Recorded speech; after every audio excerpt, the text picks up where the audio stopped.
Alrighty, gang. Here's to nights that turn into mornings and friends that turn into family. Cheers! Happy birthday to you.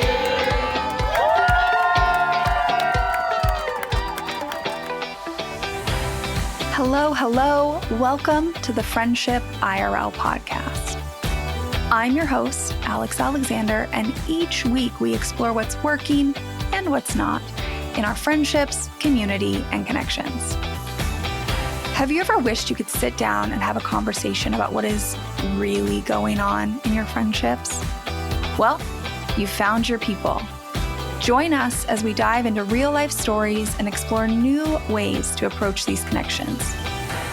Together, we're reimagining the rules of friendship.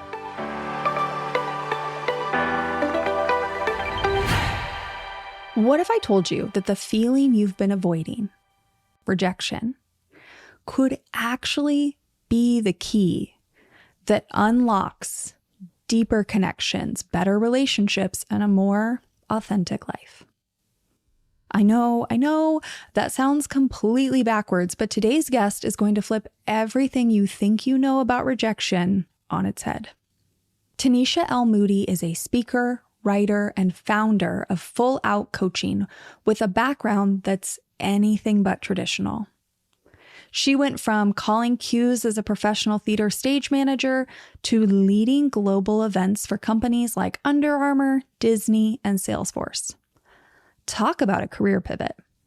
Only to pivot again. Today, she helps individuals and teams navigate rejection, reinvention, and leadership with honesty and heart, creating space to talk about the moments we often hide. What you're about to hear started when Tanesha found herself drowning in rejection from every direction. Job applications, dating apps, distant friends.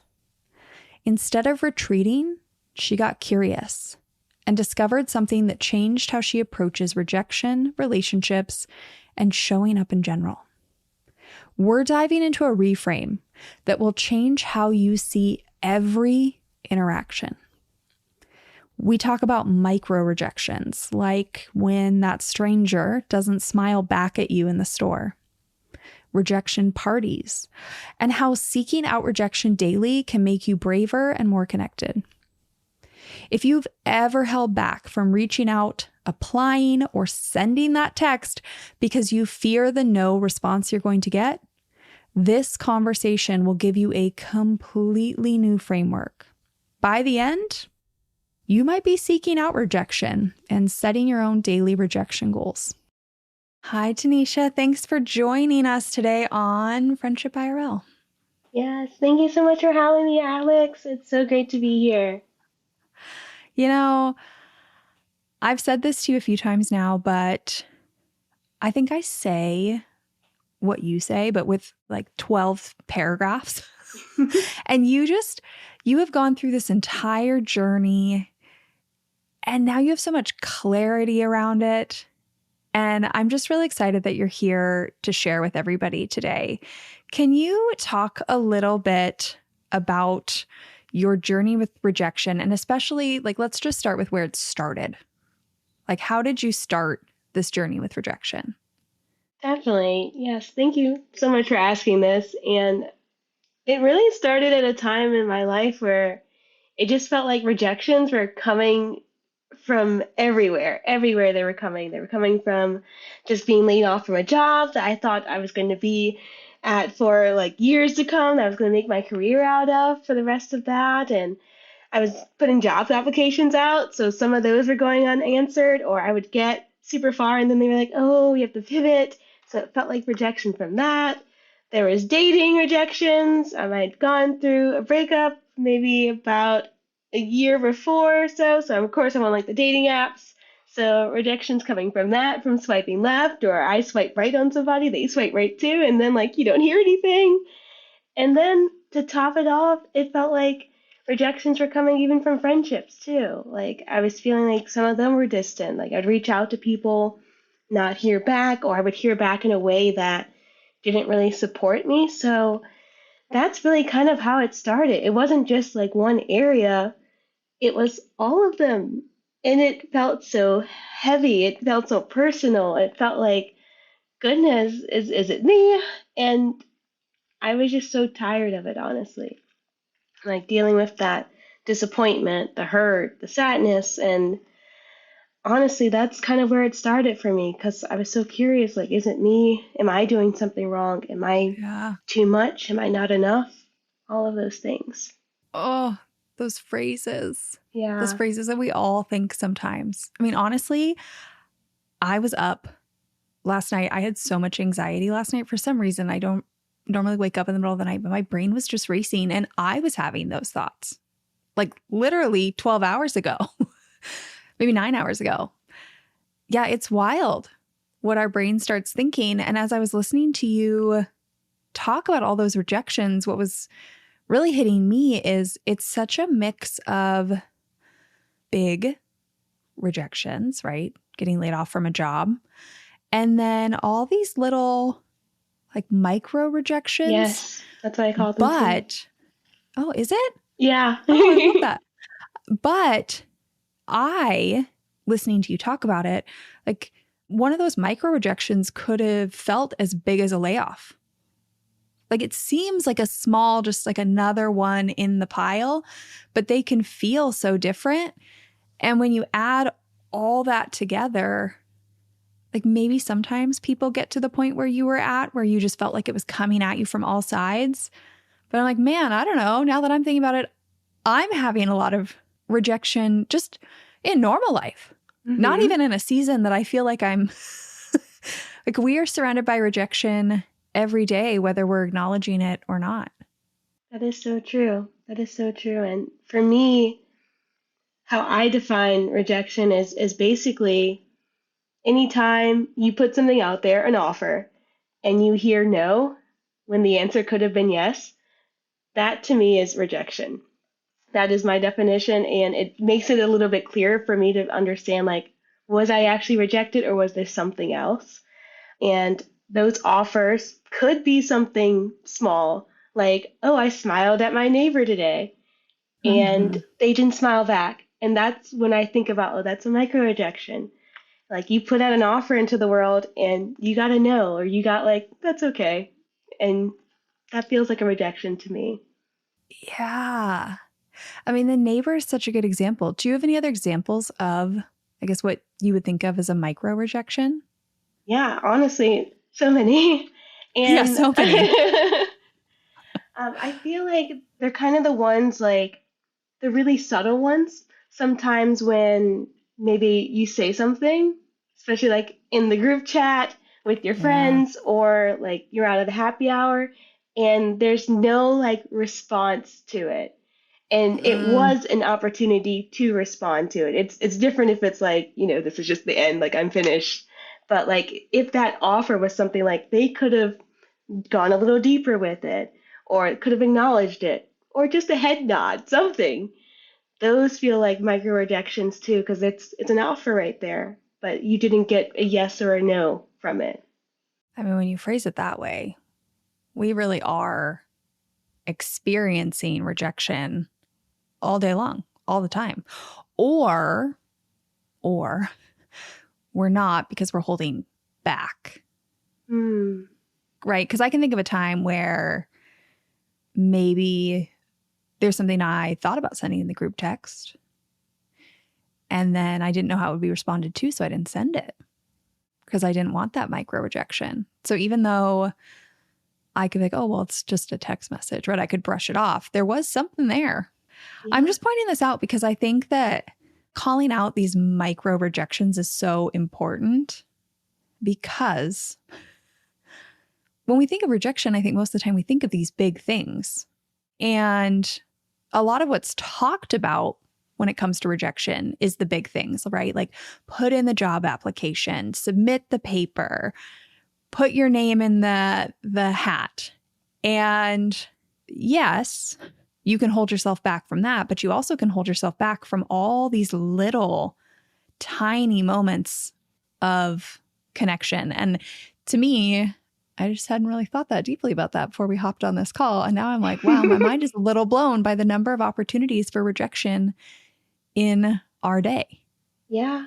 So now that all of us are sitting here just thinking about how much rejection is possible in every moment, can we talk a little bit about how you have reframed rejection? Because now that I'm realizing how much rejection there is, now I'm like, wow, the way you're framing this is even more important, because it's not just me choosing to ask you to come on my podcast that Thank you you. could reject. Yeah. There's dozens of other little moments in there. Like your reframe is so important. So can you talk about how you've reframed rejection? Definitely. And what you're hitting on is so important. And I feel like it started as a bigger journey for me during that time of countless rejections. I felt like I was introduced to coaching, I became a certified coach. And something that really kind of resonated with me on that journey was this idea of living full out, which is part of my company, but also just how I want to live my life and how I encourage and empower others to live their lives. I'm a trained dancer, and there's this idea of marking where, you're just kind of going through the steps. And like when your choreographer is like full out, that means you bring your whole self there. Like you are ready to go on that stage. I remember one time, like they were like full out, and I ran into a piano at one point. So I definitely went very full out at that Yeah. point for both the piano and myself. So of course we're going to do it safely. But I recognize that that's the same thing that happens in my life. Like I was hesitating with how I wanted to show up. Like, Mm. sometimes I was leaning into fear instead of the clarity. But I wanted to be a person that took risks, that owned their decisions, that showed up with the energy, the values, my purpose. And I recognize through all of that navigating rejection is part of that cheat code. The rejection piece of it, recognizing that it's just a step, that it's not a stop, that it's something that I can navigate around. But I had to first understand that rejection is not personal. It's not about me. It's not a no to me. It's a no to my offer. They're not rejecting me. They're rejecting the offer. And with that reframed, I was really able to understand what an offer really was. Like, was it them rejecting my time or my opportunity to be intimate with them or just something I said? Were they rejecting that offer? That helped change everything. So to reiterate it, right? If we are talking about that example where you smiled at someone in a coffee shop Hmm. and they didn't smile back, right? Maybe they reacted. Maybe they just pretend they didn't notice you. I think that would be a common one. Or maybe they kind of made, people aren't gonna be able to see me, but maybe they kind of made big eyes of like, why are you smiling at me? And just turned away. Yes. Maybe they passive aggressively were like, yeah, hello. And again, right? They're being very defensive there, Hmm. whatever it is. However, their response is. What that means is that person isn't rejecting you. They don't think you're a bad person or a terrible person or a person that is too much, which I'm putting in air quotes. They probably don't really have any thoughts necessarily about you, but they are True. rejecting your offer of connection. Exactly. I need to repeat this because it is so important. Rejection is any time you put an offer out there and hear no when it could have been yes. It's when someone could have leaned in but chose to lean out. It's when someone could have noticed a small detail about you but let that moment pass by. We're not just dealing with big rejections. We are experiencing micro rejections all day long with partners, friends, kids, strangers. That builds up. And then I'm out here telling you to put yourself out there. Say hi to that person, send that text, make that offer. But you feel like you are being rejected left and right. I get why. You might be like, Alex, come on. So here is the reframe that changes everything. You aren't being rejected. Your offer is being rejected. If we can drill that into our heads, it depersonalizes what's happening. It makes it less scary to show up and live full out, as Tanesha says. And it can be as simple as that moment. Again, like that's a micro moment. But when those happen all the time, they get in our heads. That is so true. Like all these emotions come up with that because, especially, and I noticed this way earlier on this path that I'm still navigating because it's going to be a lifelong one. Rejection's not going anywhere. Sorry, y'all. I don't have that secret code. Why? That happens often on this podcast. I'll come on here and be like, we're going to talk about something today just so we're bringing awareness to it, but there is no answer. There's no fix. We're just becoming aware. So that's totally normal here.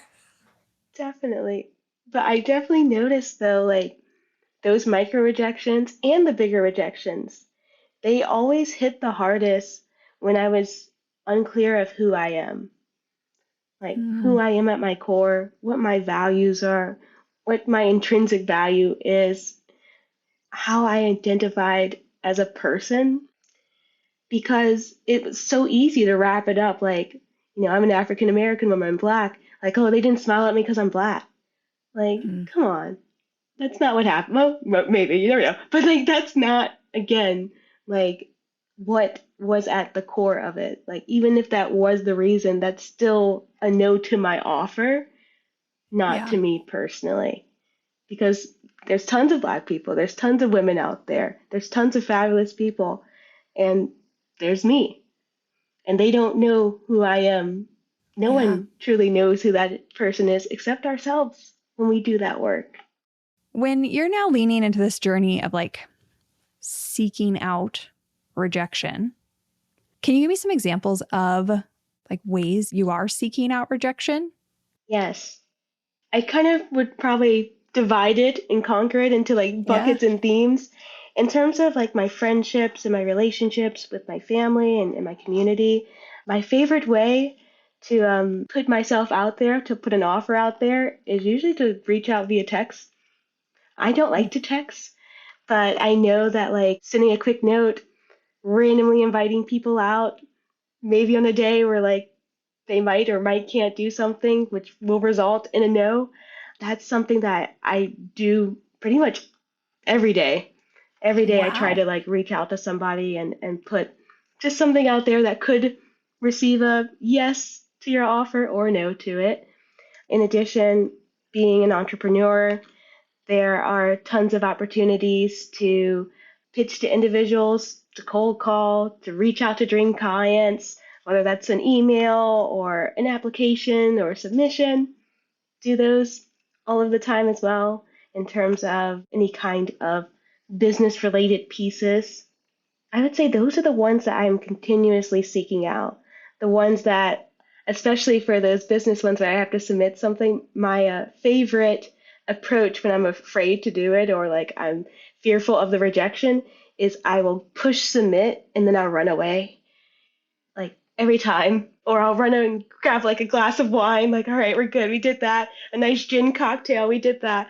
But really, push send and run away. Even on text messages too, sometimes, depending on the person. I was going to say, it sounds like I don't know, like a physiological, like somatic, right? That's what you want to do is run away. Mm-hmm. So you're like allowing yourself to do the thing you want to do. Like you already forced yourself to send the message or send the pitch. Don't force yourself to control afterwards and pretend like you enjoy doing it. Yeah. Like that's okay. Just now that you've done it, now that you've blacked out for a second and hit submit, do what you want to do, which is be a little scared because you don't know how this is about to be. And that's okay. So how has this approach of seeking out rejection, I could just say, how has it changed your life? But it sounds like you have two buckets. So maybe like, how has it changed your approach to your relationships? I feel like in terms of my relationships, it's changed a lot of things in terms of definitely how I view rejection and how I utilize it to fuel my growth.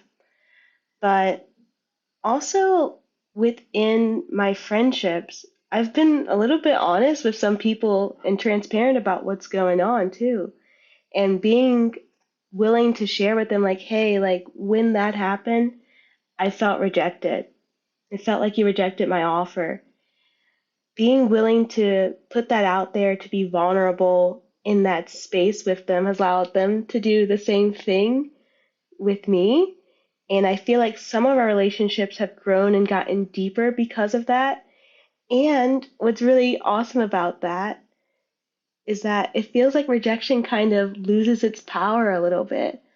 Like you sharing your rejection experiences amongst others, like it feels like, oh, now I have like a community of people to carry this with me and to navigate around this with. So it's not so heavy anymore. I love this phrasing, and I want us all to stick it in our back pocket for a moment where we feel hurt and need to talk to our friends. I felt like you rejected my offer. Instead of, I felt like you rejected me. Sure, sometimes friends do reject core parts of who we are, but more often, they reject a dinner invite or didn't respond the way we hoped to a text message. When we separate the offer from ourselves, it becomes so much easier to be curious. It's easier to ask, why did you reject my offer? Than why did you reject me? And leads to a much less charged conversation. Your friend feels less defensive when you say my offer, because that might actually be true. They had a headache, they're watching their budget, they're trying to get to sleep earlier because they have some big health goals. That's not about you or them not wanting to spend time with you. They just rejected that specific offer. Now you can explore why way more effectively. You know how people say, don't take things so personally, and you try to ignore your feelings, like that's your solution to that. Well, this is an actual way to allow your feelings to exist, but also not take it personally. Yeah, what a beautiful way to add like emotional intimacy in your friendships. Everybody, right? We've already covered everybody's experiencing rejection. This makes me think of, I heard this story years ago, but it always sticks with me. And it's about a group of, I think, medical students. And they were submitting to journals, like different studies or things. Maybe it was PhD students, people in higher education, basically. They were submitting PhD, like articles to different journals. And it's very common to get rejected. It's way more common to get rejected than it is to get accepted. But everyone in this PhD program wants to succeed, right? They want to look like they have it all together. They want to be the top of their class and get the best grades. So they didn't particularly want to admit how often they were being rejected, but they had no idea if it was more or less than the rest of their peers because nobody talked about it. And it was really like wearing on one of the gals, and she decided to talk about it with a group of her classmates. And they created a text group where they would text each other every single time they were rejected from a journal. Yes. And they would celebrate the rejection. Yes. And be really excited about it, right? Because it means they took the risk. They put the offer out there. That's really probably what they're celebrating if we back up into your framework. And the closing of this article I read years ago was basically like they hoped to kind of keep this group going, that they could keep celebrating their rejections as they move forward because they saw how powerful it was. And I think it made it, I would guess, it didn't say this in the article, but I would guess you're even more likely to put the offer out there because you know that at the end of the day, no matter what, even if you get rejected, you could still be celebrated for it. Yes. Yes, that is lovely and something I've written about as well. Rejection parties is what I like to call them. Fun. Yes, doesn't that sound fun? Like imagine like you have confetti of all the emails that rejected you from job things and all the men you swipe left on balloons or something. Like it could be really great to have this kind of party. But yes, I feel like that is so important. And there's so much to celebrate from a rejection too. Like you have data now, you have information, you have like the courtesy from somebody that actually saw you as a person enough to actually give you an answer. Like that's something to celebrate. Like there's gratitude in rejection, there's learning in rejection, there's growth on the other side of that rejection. There's a lot to celebrate for it if we stop just looking at it like, man, this is the worst thing ever. If we just kind of dance around it a little bit at a party, there's Hmm. so much that comes from that. Yeah. It's funny because now I'm sitting here, I'm like, wow, rejection could be such a community builder. And obviously, that's not something that is widely believed or thought about or considered. But it would be such a beautiful way to, I mean, it could be any sort of friend. It could be a friend from one particular area of your life. It could be like an old classmate from 5 years ago, and you're both in the same field. So you get what it takes to apply to all these jobs. And it's like a way to reconnect with that person to celebrate your rejections. It could be one of your oldest, closest friends that you feel like you don't talk to enough and you agree that you're going to celebrate all your rejections. Like there's so many ways you could structure this or people you could choose to be a part of your rejection party that would bring you closer. Like it doesn't just need to be, let's say, your sister or your partner or your parents. Like it could be anybody. Yes, exactly. That's what makes it so beautiful. Rejection is like a universal unifier in so many ways. So if somebody wanted to do that, if somebody wanted to create a rejection text thread or a rejection buddy or a rejection party, do you have any tips for anybody on like creating a safe space for people to share their rejection stories? Yeah, I feel like that is such a beautiful way to build community. And I feel like what comes to mind for me in terms of creating that safe space is definitely having some ground rules at the first Yeah. front of it, reinforcing that everyone knows here that you were not rejected, your offer was. So potentially like encouraging people even when they share them, like this is the offer that was rejected.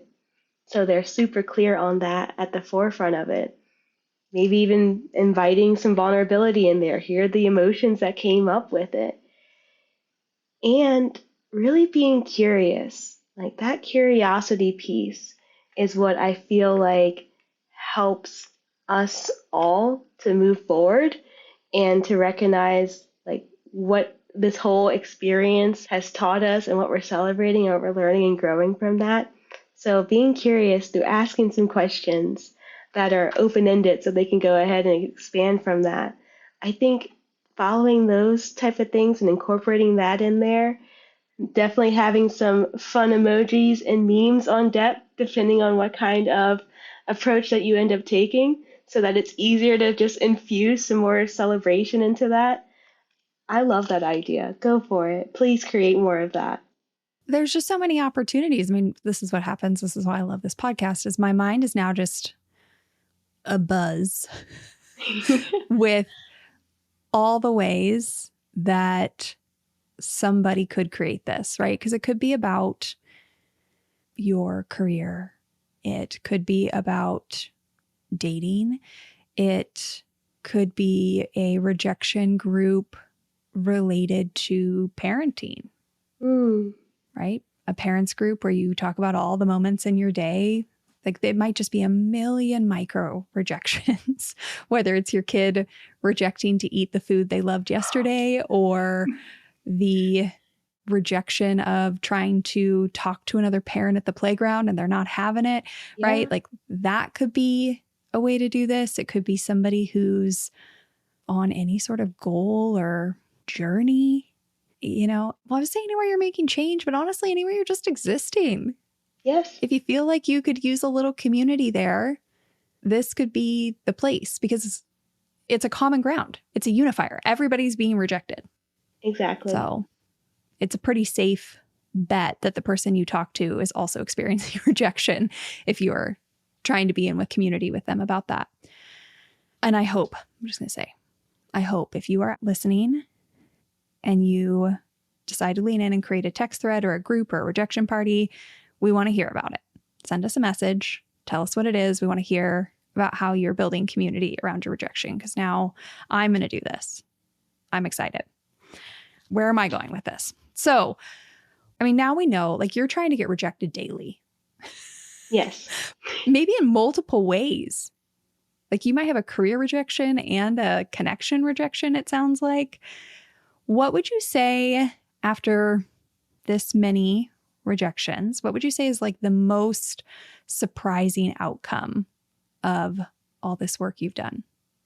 I would say the most surprising outcome from this is really the piece of if I can see, and it's kind of what I was sharing earlier before, if I can recognize the positive from this rejection experience, it's going to help me get to where I'm supposed to be, who I'm supposed to be.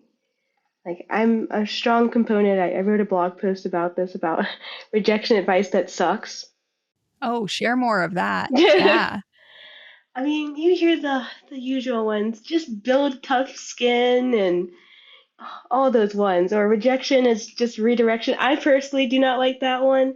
I'm not a huge fan of that because it makes it feel like I'm not already on the right path, which I am. Mm. Like that rejection was just, I equated to like a tough mudder race or something. Like you don't see them just kind of like, oh, I'm on the wrong, like this is the path that you have to run through the mud through. Like you Yeah. have to navigate all of those obstacles. You have to overcome them. And that's how I see rejection, not as something that is like a redirection. They don't just get off the path and go walk through the sunflower field. No, they keep going through the mud to get to the end of that race. And I recognize that for me, rejection is something that is really sent to help me. It's sent to give me some kind of insight, some way that I need to kind of pivot. It's information. It is the gift. It is something to be grateful for. And that has been what's been so mind blowing for me is that, and it, the fact that there's so many ripple effects from this. Because if I can do this with rejection, then I can do that with fear. Because, all right, what is fear trying to teach me? What can I be grateful for from fear? What gifts are coming from the fear? If I can do that with rejection, then I can do that with fear. And then I can do this with all these other things too. And that's what's been so mind blowing about all of these things. Like, they are all really trying to help me live this full out life that I'm trying to live and potentially help others do the same. You don't know how much I needed this episode today. Like, Oh, I needed to hear you. I just need you to know that. I needed to hear you today very thank you, badly Alex.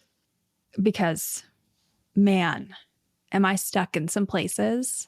And you're just reframing. Like, I needed to hear your words today. You got to keep sharing this message. So, as somebody who is currently stuck with rejection, a little bit, certain area of my life, I'm stuck here. Where do you see most people getting stuck with rejection? I feel like they get stuck at the hardest part, which is defining what was really rejected. Our default is Yeah. to go straight to, it was me. Yep. It was me that was rejected. But I feel like if we can really super clarify what was rejected, I think that's where people can get a little bit unstuck. And I know, like, I really struggled with this as I was writing about it because I consider myself an ally for the LGBTQIA plus community. And I have friends in that community, especially working professionally in theater as an AEA stage manager. Like those are super heavy rejection. And it's easy to feel like my parents rejected me because who I am. Yeah. And I know that there are other heavy ones in that, like in terms of like communities that you feel ostracized from. And those are some of the most challenging things to reframe as an offer. Like, Tanesha, where's the offer of that? Like, come on. And I've talked to other friends about this to help me kind of see like, does this make sense even for something like that?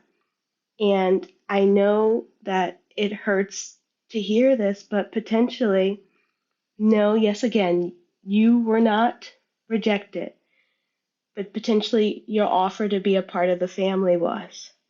Yeah. So it's the offer that I feel like people really get stuck in defining, which makes it even more challenging to navigate through a rejection experience. To close out this episode, as you've been on this journey of seeking out rejection and you've been sharing it with others and you've been coaching others, and you've been working with others, like long term, I guess, like what is your hope for how this rejection work impacts other people? Long term, my hope is that we started something that's bigger than myself.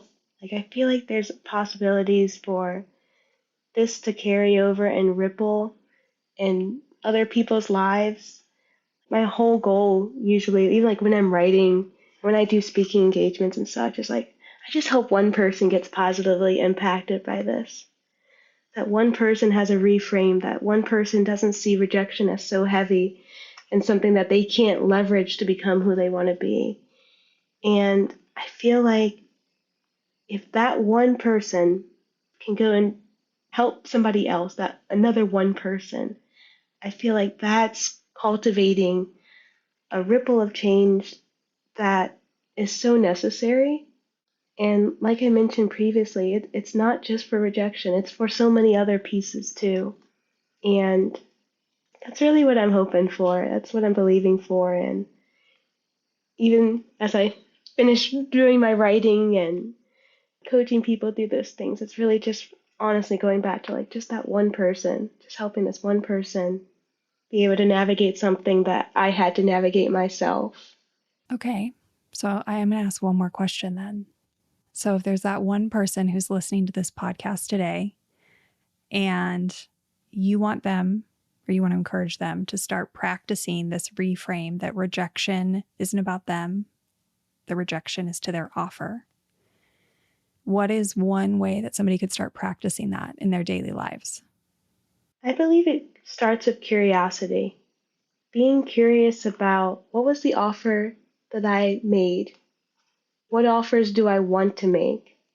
What feelings are coming up as I'm navigating this rejection? And who do I want to be the next time a rejection experience happens? Being curious and asking yourself those questions and answering them. Don't just ask yourself that, you got to answer them too. I feel like that is going to help move that one person forward because I know it helped me. All right. Curiosity. That's what I'm moving forward with because I really did need this conversation today.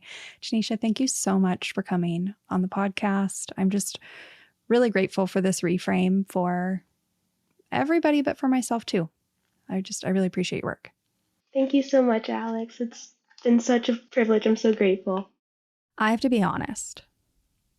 This conversation came at exactly the right moment for me. I was literally laying awake the night before we recorded this, spiraling about all the ways I've been holding back because I didn't want people to say no or sorry or you haven't been accepted. I didn't want people to, laugh that I was even asking, if I'm being honest. And here was Tanesha reminding me that rejection isn't about me as a person. Those were just offers. What I'm taking away from Tanesha's approach here is how it transforms rejection from this isolating, shame-filled experience into something that actually brings us together. Like, think about it. If we are all getting rejected in big and small ways every day, why are we hiding it from each other? But then taking a step further, why aren't we celebrating it? Because we're trying, we're living life. What if we did create rejection parties, rejection text threads, find rejection buddies? So what are we all doing after this episode? Well, we are going to start getting really, really curious about our rejected offers. And we're going to start seeking out rejection. We're going to maybe set some like daily goals of how many rejections we're trying to get. And we're going to notice the micro rejections. We're going to try and reframe them and let them weigh on us a little bit less. Now, if this conversation around rejection resonated with you, Tanesha would love to invite you to explore more on her blog. It's linked in the show notes. And if you're feeling pulled to dive deeper, she offers discovery sessions to explore whether coaching together might support you in living full out. You'll find all of those links in the show notes along with her social media. So remember, you're not being rejected. Your offer is. And there's a big difference. With that, I'll see you next week. Thank you for listening to this episode of Friendship IRL. I am so honored to have these conversations with you, but don't let the chat die here. Send me a voice message. I created a special website just to chat with you. You can find it at alex.chat. You can also find me on Instagram. My handle at it's Alex Alexander, or go ahead and leave a review wherever you prefer to listen to podcasts. Now, if you want to take this conversation a step further, send this episode to a friend. Tell them you found it interesting and use what we just talked about as a conversation starter the next time you and your friend hang out. No need for a teary goodbye. I'll be back with a new episode next week.